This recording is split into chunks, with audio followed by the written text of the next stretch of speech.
तो स्टूडेंट स्वागत है आपका हमारे यूट्यूब चैनल पर। मैं आज आपको क्लास 12th की पॉलिटिकल साइंस का सेट 4 का सॉल्यूशन कराने वाला हूं, जो कि JAC board second term exam के लिए बहुत ही इम्पोर्टेंट है। इसमें कुल 19 प्रश्न होंगे। आपका 19 प्रश्नों में से जवाब आपको 10 3 13 प्रश्नों का जवाब देना है। आपको इंस्ट्रक्शन पहले ही मैंने 3 सेट का सॉल्यूशन कराया उनमें बताया है। और एक आपको इम्पोर्टेंट बात बता दें कि अभी एक स्कीम चल रहा है, एक ऑफर चल रहा है कि मात्र 9 रुपये में आप क्या कर सकते हैं, 5 मॉडल पेपर का सॉल्यूशन खरीद सकते हैं पॉलिटिकल साइंस का। डिस्क्रिप्शन में लिंक है, वहां जाके जाइए, क्लिक करिए और 9 रुपये का जो है पॉलिटिकल साइंस का 5 सेट का सॉल्यूशन अच्छी तरह से व्याख्या किया हुआ मिलेगा। आप खरीद लीजिए उसको, ताकि आपका तैयारी अच्छा से अच्छा हो सके। चलिए अब इस मॉडल सेट का हम लोग सॉल्यूशन करते हैं। सेट 4 का सॉल्यूशन करते हैं। इसमें क्या क्या है, कौन कौन से क्वेश्चन है, अच्छी तरह से देखते हैं और इसका सॉल्यूशन करते हैं। अब चलिए इस सेट का खंड ए बनाते हैं हम लोग। खंड ए में 7 प्रश्न है, उनमें आपको 5 प्रश्नों का जवाब देना है। चलिए पहला प्रश्न है, नोआवली की अब किस देश में है? तो किस देश में है? बांग्लादेश में है। किस में है? बांग्लादेश। नेक्स्ट क्वेश्चन है, दूसरा क्वेश्चन, राष्ट्रीय आंदोलन की विरासत किस राजनीतिक दल को मिली? तो वे मिले थे कांग्रेस पार्टी को। किसको? कांग्रेस पार्टी को। नेक्स्ट प्रश्न है, किस देश से भारत में योजन की प्रक्रिया की प्रेरणा ली गई? तो वे लिए गए थे सोवियत संघ से। किससे? सोवियत संघ से। और नेक्स्ट क्वेश्चन आपका चौथा प्रश्न है, प्रीवीपर्स का संबंध किससे था? तो वे था देसी रियासतों से। किससे था? देसी रियासतों से। नेक्स्ट क्वेश्चन है, संविधान के किस अनुच्छेद के तहत आपातकाल स्थिति की घोषणा की? तो वे किए गए थे 352 अनुच्छेद के तहत आपातकाल स्थिति की घोषणा की गए थे। और छठा प्रश्न है, मेघा पाटेकर किस आंदोलन से जुड़ी है? तो ये नर्मदा बचाओ आंदोलन से जुड़ी हुई है। तेलुगु देशम पार्टी किस राज्य में है? तो तमिलनाडु में। तेलुगु नाम से ही पता चल रहा है किस राज्य में, तमिलनाडु का। 7 प्रश्नों का आपको उत्तर करा दिए खंड ए का। इनमें से आपको जवाब मात्र 5 प्रश्नों का देना है।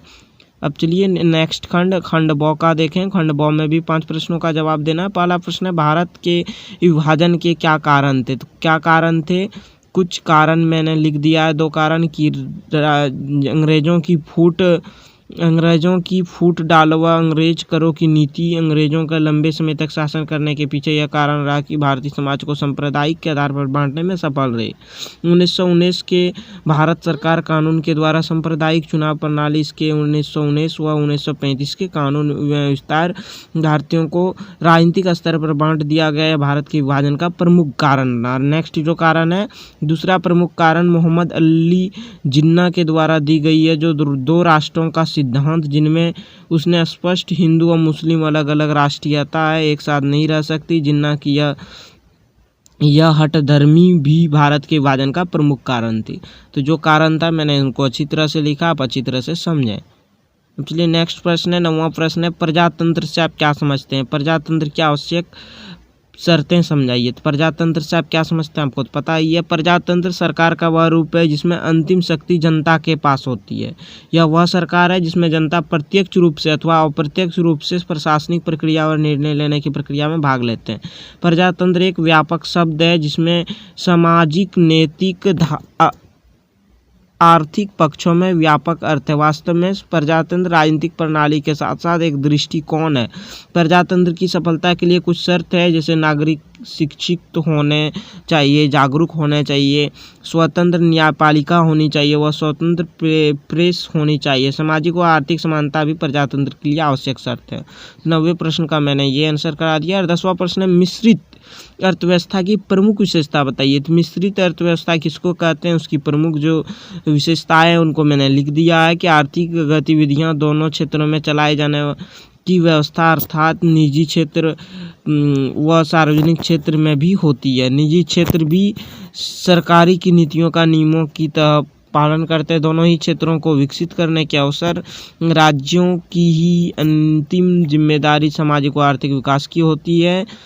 और नेक्स्ट क्वेश्चन है, 1971 के मध्यावधि चुनाव का महत्व क्या करिए में समझाइए। तो ये जो चुनाव है उसको समझा देना आपको।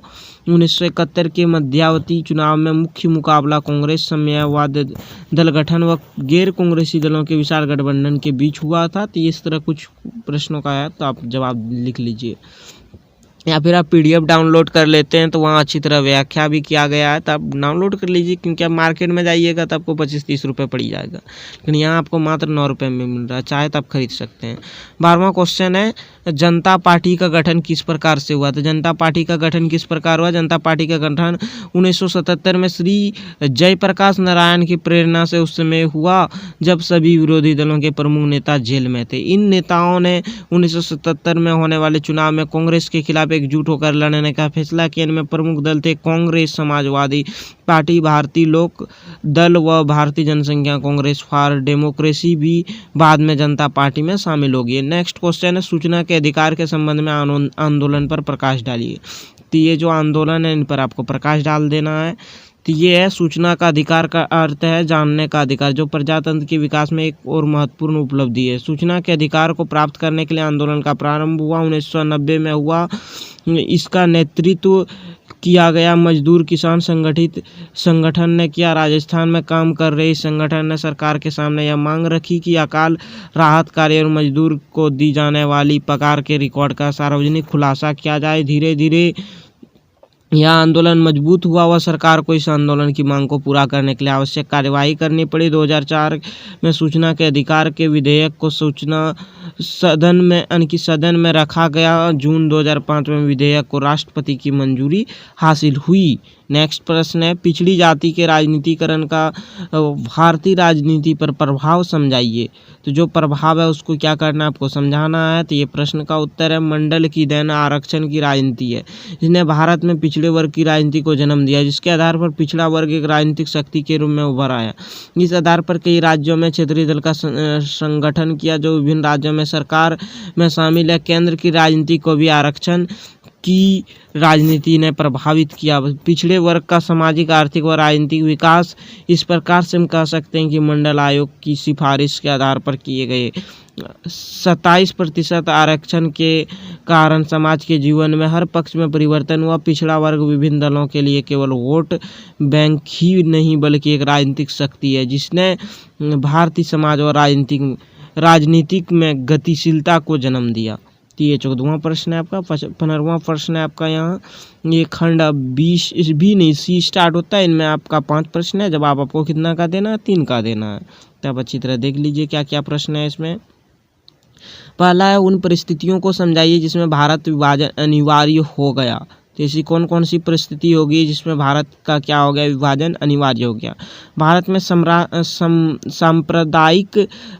सांप्रदायिक भावना की ऐतिहासिक पृष्ठभूमि है। मुस्लिम युग व मुगलों के समय में धार्मिक कट्टरवाद ने भारतीय समाज को प्रभावित किया। अंग्रेजों ने भारत में आकर इस सांप्रदायिक भावना को भड़काकर भारतीय समाज को लगातार विभाजित किया। यद्यपि भारतीय पुनः जागरण से भारतीय समाज में हिंदू और मुसलमानों में एकता की भावना बढ़ी व सभी ने साथ मिलकर राष्ट्रीय आंदोलन का प्रारंभ किया, परंतु धीरे धीरे मोहम्मद अली जिन्ना के नेतृत्व में मुस्लिम लीग का दृष्टिकोण बदला व जिन्ना के 2 राष्ट्र सिद्धांत पर 1940 में पाकिस्तान की मांग औपचारिक रूप से उठा दी गई, जिसको अंग्रेज व कांग्रेस ने स्वीकार नहीं किया।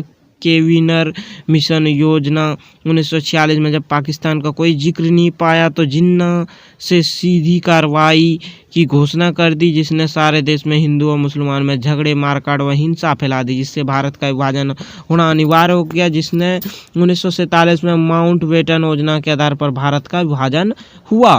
तो ये कारण था जिनके वजह से भारत का विभाजन होना अनिवार्य हो गया था। अब 16वां क्वेश्चन है, गैर कांग्रेसवाद का अर्थ व प्रभाव समझाइए इसका। तो गैर कांग्रेसवाद वह स्थिति थी जो विभिन्न विरोधी राजनीतिक दलों में कांग्रेस के खिलाफ उत्पन्न की तथा इस बात के लिए वातावरण बनाने का प्रयास किया कि कांग्रेस के प्रभुत्व को कम किया जाए। विरोधी दलों ने विभिन्न राज्यों में बढ़ती मांग के खिलाफ हड़तालें, धरने व विरोध प्रदर्शन किए। गैर कांग्रेसवाद के विकास का उद्देश्य यह भी था कि कांग्रेस के खिलाफ पड़ने वाले वोटों को विभाजित होने से रोका जाए, क्योंकि गैर कांग्रेसी वोट विभिन्न दलों के उम्मीदवारों को इसका फायदा न मिले। 1967 के आम चुनाव में यही हुआ कि गैर कांग्रेसी वोट विभिन्न उम्मीदवारों में बढ़ जाने के बजाय एक ही उम्मीदवार को मिली, जिससे कांग्रेस की सीटें व मतों के प्रतिशत में भी गिरावट आई। इस चुनाव में कांग्रेस को 9 राज्यों में सरकारें खोनी पड़ी व केंद्र में भी कांग्रेस को केवल साधारण बहुमत ही प्राप्त हुआ। अब नेक्स्ट क्वेश्चन 17वां क्वेश्चन है, भारत में गठबंधन सरकार का भविष्य क्या है? तो जो भी भविष्य है, देखिए मैंने इनको लिखा है। 1989 में विभिन्न राज्यों व केंद्र में गठबंधन सरकारें चल रही थी। दलीय प्रणाली का स्वरूप इस प्रकार से बदला कि भारत में दो दलीय प्रणाली तो नहीं बल्कि दो आनी कांग्रेस व भारतीय जनता पार्टी दलों की प्रमुख के साथ गठबंधन रहे, जिनमें भारतीय जनता पार्टी अथवा कांग्रेस ने प्रमुख भूमिका अदा की है। इस तरह मैंने लिख दिया, इसको अच्छी तरह आप नोट कर लिए। नेक्स्ट क्वेश्चन है 18वां क्वेश्चन है, चिपको आंदोलन में महिलाओं की क्या भूमिका समझाइए। कि चिपको आंदोलन आपको पता है क्या है नहीं है, इनके बारे में बार बार क्वेश्चन आ रहा है, तो इनको आपको अच्छी तरह से करना बहुत जरूरी है। चिपको आंदोलन में आपको महिलाओं की भूमिका समझाना। चिपको आंदोलन को सफल बनाने में महिलाओं की महत्वपूर्ण भूमिका थी। महिलाओं ने संगठित होकर जंगल के अधिकारियों, राजनीतिक व ठेकेदारों के बीच संबंधों को उजागर किया। इस आंदोलन के माध्यम से न केवल पेड़ों की अवैध कटाई के खिलाफ अभियान चलाया गया, बल्कि शराब की आपूर्ति, महिलाओं पर शारीरिक और मानसिक अत्याचार, परिवार के आर्थिक संकट, दहेज व बेरोजगारी जैसे विषयों को भी उठाया गया। महिलाओं ने इस आंदोलन को इतना अधिक प्रभावकारी बनाया कि सरकार को पेड़ों की कटाई को रोकने के लिए आदेश दिया। इस संबंध में प्रभावकारी कानून भी बनाया गया। इस प्रकार चिपको आंदोलन केवल एक विषय तक ही सीमित न रहकर ग्रामीण क्षेत्रों से जुड़े अनेक विषयों को भी इस आंदोलन के साथ जोड़ दिया गया। महिलाओं ने इस आंदोलन के माध्यम से न केवल सरकार को इस संबंध में नीति बनाने के लिए मजबूत किया, बल्कि ग्रामीण क्षेत्र का विकास व सुधार भी किया। और 19वां क्वेश्चन है, इस सेट का अंतिम क्वेश्चन है, जमीन सुधार से आप क्या समझते हैं, इसका क्या महत्व था?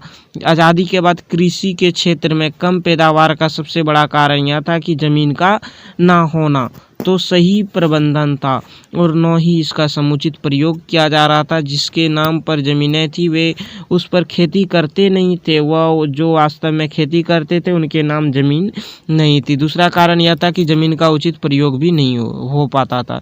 इन सभी को दूर करने के लिए भारत में आज़ादी के बाद ज़मीन सुधार कार्यक्रम चलाया गया, जिसके तहत ज़मीन की चकबंदी की गई, जमींदारी प्रणाली को समाप्त किया गया, जो अपने आप में एक बड़ा कदम था। इसके अलावा ज़मीन पर सीलिंग लगाकर यह निश्चित किया गया कि एक नाम पर अधिक से अधिक कितनी ज़मीनें हो सकती है। इस प्रकार के कृषि क्षेत्र में संबंध बदलने व ज़मीन की उपयोगिता भी बढ़ी। तो ज़मीन सुधार क्या, इनका लिख दिया, इनका क्या महत्व है ये भी मैंने लिख दिया। आप अच्छी तरह समझा भी दिया, आपको अच्छी तरह से आप समझे होंगे। तो जल्द से जल्द आप हमारे चैनल को सब्सक्राइब करिए, अच्छा लगा हो तो वीडियो को लाइक करना तो भूलिए ही नहीं। Thank you for watching this video.